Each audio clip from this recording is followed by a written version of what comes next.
The bass from the wedding band's rendition of a popular love song thrummed through the polished floor, a vibration I felt in my bones. I was weaving through the crowd, a practiced smile on my face, when my mother's voice, sharp and crystalline, cut through the music with the precision of a scalpel. It was her gossip voice, the one laced with a secret she was delighted to share. "Oh, we didn't really help with this," she was saying to a group of Auntie G's, her hand fluttering dismissively towards the beautiful chaos of my wedding reception.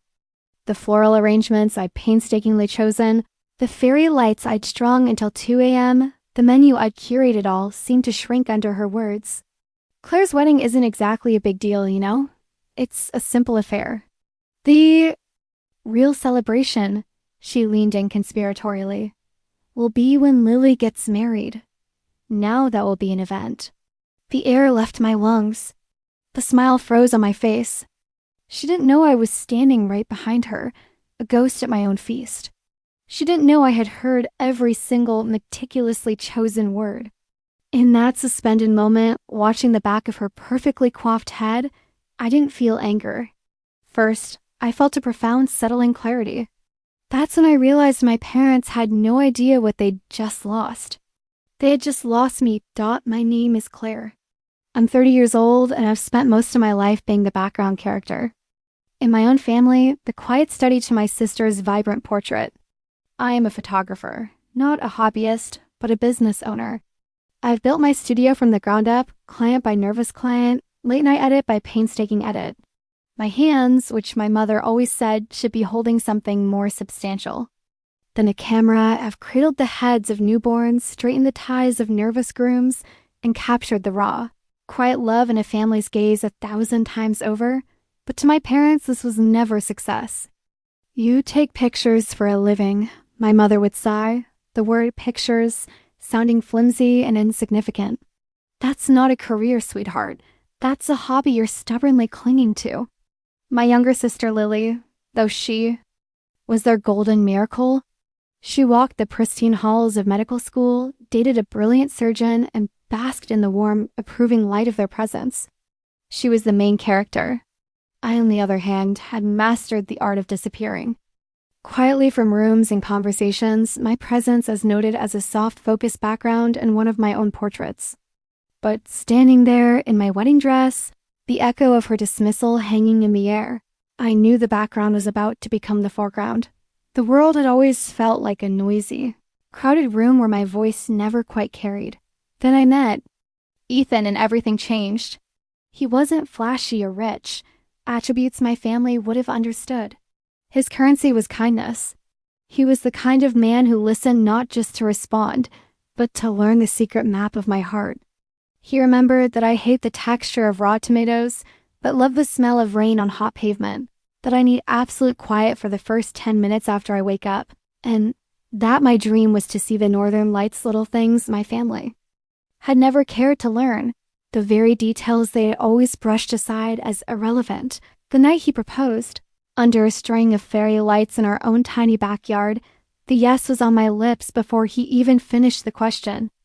I was so filled with a radiant, bubbling joy that I did the thing I'd trained myself not to do. I called my parents immediately. "Mom, Dad, Ethan proposed," I said, my voice shaking with happy tears. There was a beat of silence on the other. And then my mother's voice, distracted and utterly dismissive, cut through my euphoria. "That's nice, dear." I could hear the rustle of papers in the background. "When's Lily's board exam again? I need to put it in the calendar." I remember sitting there on the porch step, the phone pressed so hard to my ear it left a mark, the cold of the concrete seeping through my jeans. In that moment, the final fragile thread of hope snapped. I realized with a chilling certainty that I could scream from the depths of my soul, and they still wouldn't hear me. They were in a soundproof room of their own making, and Lily was the only one in there with them. Later, I told them my vision for a small but beautiful vineyard wedding, with twinkling lights strung between the vines and long tables under the open sky. My father sighed, a heavy, weary sound that implied I was asking for a royal ball. "Keep it simple," he said, his tone leaving no room for discussion. "We're saving for Lily's engagement. That'll be the big event. You understand." It was a statement, not a question. It was always about Lily. Always thought the months of planning that followed were a masterclass in quiet neglect. Every update I offered about the florist, the caterer, the dress, was met with a void of silence. Or the sharp prick of sarcasm. Who's paying for all this then? My mom asked one evening, her voice dripping with faux concern. We are, I said, my voice steady, a newfound strength forged in their indifference. On a photographer's income? She let out a short, derisive laugh that felt like a physical slap. Well, try not to embarrass yourself. The line went dead and I was left holding the phone. The sting of her words a final, definitive confirmation that the family I longed for was one I would never have.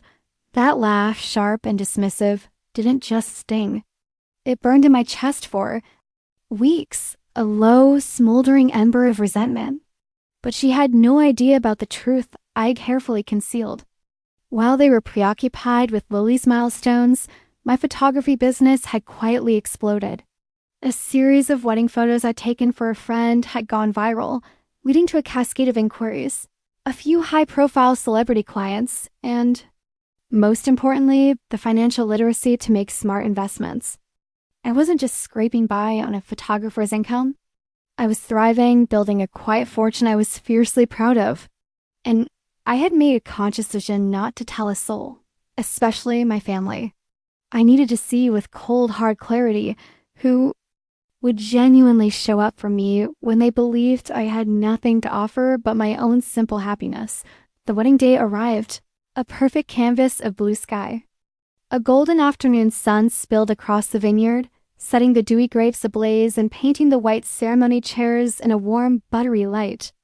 Ethan, standing at the end of the aisle, looked at me with so much love I thought my heart would burst.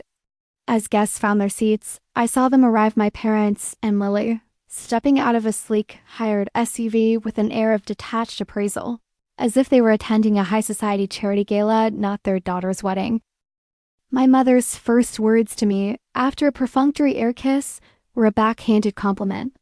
Well, at least you picked a decent location. Lily, not to be outdone, scanned the elegant setup and added with a condescending smile, "This'll be good." Practice for when I plan mine. I just smiled, a serene new smile that didn't reach my eyes. I'm sure it will. During the ceremony, they occupied the back row. Lily was subtly but constantly on her phone, her thumbs flying across the screen.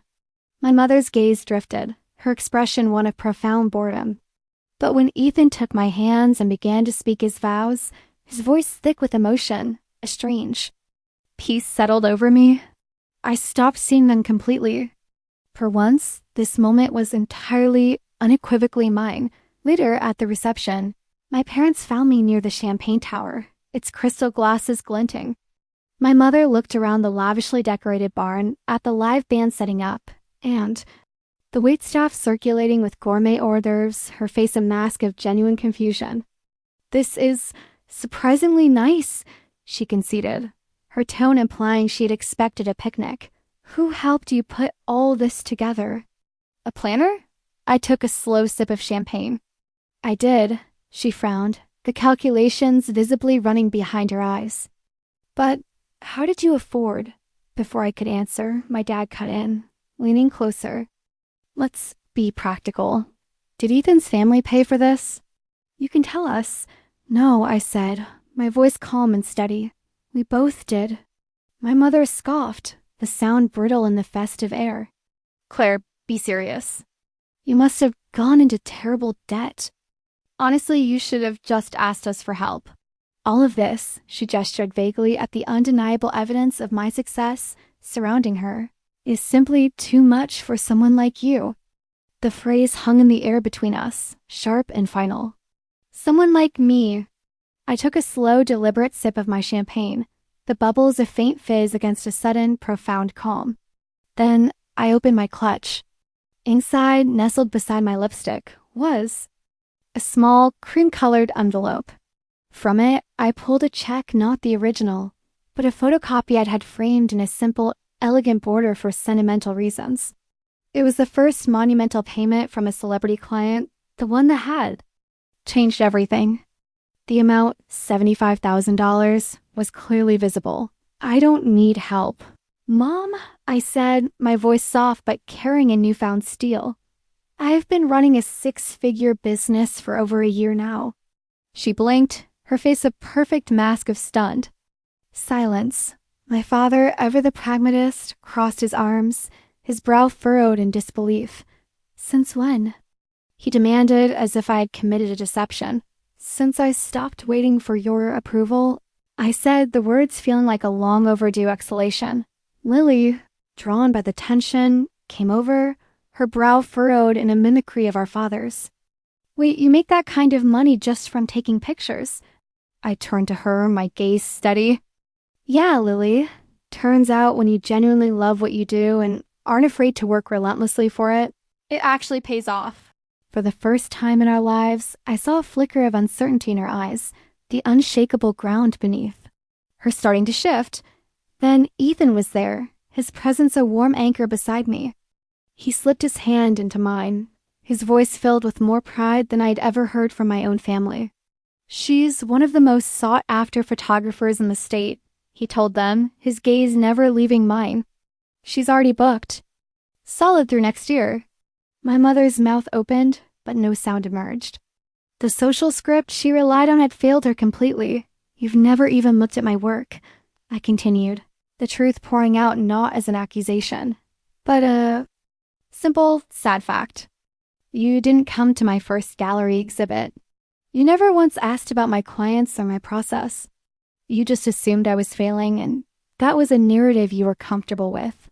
My aunt, who had been standing nearby and had overheard everything, stepped forward and placed a gentle hand on my arm. Your photos are breathtaking, Claire, she said. I followed your professional page for years. You have a true gift. My parents looked from her to me, utterly mortified.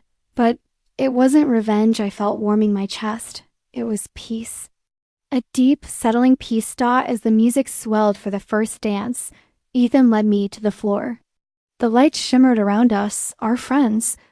Cheered, and for the first time in my life, I felt truly, completely seen, not by the people who felt obligated to look, but by the ones who truly mattered.